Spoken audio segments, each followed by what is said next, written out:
नाव मी दत्तात्रय गंगाराम सोनवणे, राहणार काटी. 26 जानेवारी रोजी आपण माननीय पंचायत समिती तुळजापूर येथे आत्मदहन करणार असल्याचं एक माननीय जिल्हाधिकारी साहेबांना निवेदन दिलेलं आहे. तर आत्मदहन कशा पाया आणि प्रामुख्याने आपल्या मागण्या काय आहेत त्या?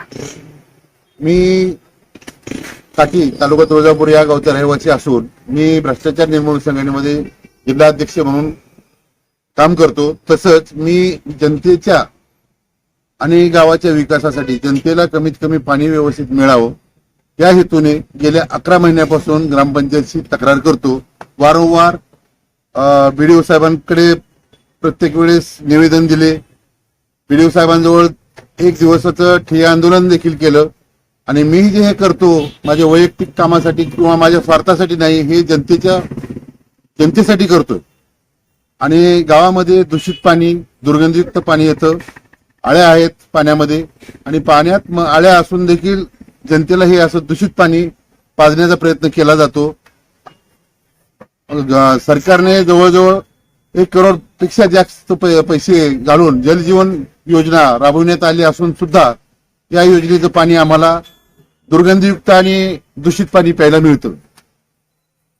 तर या संदर्भात मी 12/9/2023 मध्ये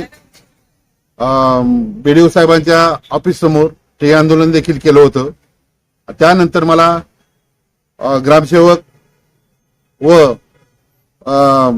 सरपंच प्रतिनिधी, स्वतः सरपंच हजर नव्हते, सरपंच प्रतिनिधी यांच्या समक्ष मध्यस्थी करण्यासाठी माजी जिल्हा परिषद सदस्य सावरगावचे रहिवासी राजकुमार पाटील हेही होते. त्यांच्या मध्यस्थीने आम्ही ते आंदोलनासाठी मला लिखित स्वरूपात देण्यात आलं की आम्ही हे काम 1 महिन्याच्या आत पूर्ण करून तुम्हाला पाणी स्वच्छ देऊ, असं आश्वासन पूर्ण हे एक प्रकारे पूर्णपणे चॉकलेट ठरलेलं आहे. आणि ते आंदोलन मला मागे घेण्यात लेटर लिहून दिल्यामुळे मी माघार घेतली होती. परंतु आज त्या आंदोलनापासून 5 महिने होऊन गेले तरी देखील पाण्यामध्ये सुधारणा नाही. वारंवार बीडीओ साहेबांना मी फोटो पाठवतो, परंतु बीडीओ साहेबांचाही कुठली त्यावरती प्रतिक्रिया व्यक्त झाल्या किंवा प्रतिक्रिया त्यांनीही दिलेली नाही. तसे पाहिले तर पाणी आल्यानंतर गावातील जे सदस्य आहेत, सदस्यांना माजी सरपंच, माजी जिल्हा परिषद सदस्य विक्रम देशमुख, ग्रामसेवक व कर्मचारी या सर्वांना मी फोटो पाठवून देखील पाण्याची संपूर्ण जे पाणी कशा प्रकारे येतं ते दर्शवण्यात आलं, परंतु त्याच्यावर कुठल्याही प्रकारची कारवाई करण्यात आलेली नाही.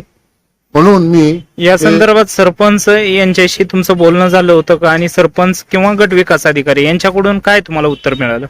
गट विकास अधिकाऱ्यांशी काही बोलणं झालेलं नाही, कारण त्यांनी फक्त एवढंच सांगितलं की आंदोलन तुम्ही पाठीमागे घ्या. आणि सरपंच प्रतिनिधींनी फक्त जबाब द्यायचा. सरपंच स्वतः बोलू शकत नाहीत आणि सरपंच गावी राहत नाहीत. अच्छा. आणि त्यांचे प्रतिनिधी फक्त मध्ये बोलतात. अच्छा. तर आता 26 जानेवारीला जे तुमचं आंदोलन राहणार आहे ते कशा पद्धतीचं आंदोलन राहणार आहे? हे आत्मदहन करण्यात येईल. आणि 26 तारखेलाच का तर प्रजासत्ताक दिनादिवशी ही वेळ या सरपंचाने म्हणजे सरपंचानी आणि ग्रामसेवक वगैरे या लोकांनी ही वेळ आपल्याला आणलेली आहे, त्यामुळे 26 तारीख निवडलेली आहे.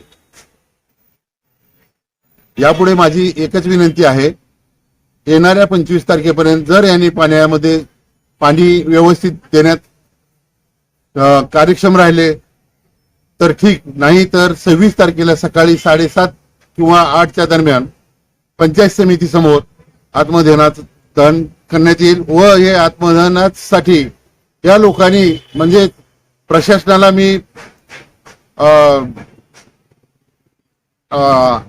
प्रशासनाला निवेदन देऊन देखील त्यांनी जागरूकता त्यांच्यामधून दिसून आलेली नाही, असे ग्राह्य धरून मी 26 तारखेला आत्मदहन करेन. यापुढे जर 26 तारखेला माझ्या आंदोलनामध्ये जर माझ्या जीवितास काय बरे वाईट झालं तर याला पूर्ण प्रशासन सरपंच, ग्रामसेवक व BDO साहेब हे जबाबदार राहतील. श्री तुळजाभवानी मातेच्या तुळजापूर नगरीमध्ये मोबाईल व रिपेअरिंग क्षेत्रामध्ये अल्पावधीतच नावारूपाला असलेले असे नाव, जिथे आपल्याला हवे असलेल्या मोबाईल क्षेत्रांमधील नामवंत कंपनीचे mobile and electrical mobile accessory repairing मध्ये अग्रेसर असलेले तुळजापूर शहरातील एकमेव ठिकाण म्हणजेच श्री मोबाईल अँड इलेक्ट्रिकल्स. आमचा पत्ता आहे श्री मोबाईल अँड इलेक्ट्रिकल्स, शाखा क्रमांक 1, जुन्या बसस्थानकासमोर, तुळजापूर.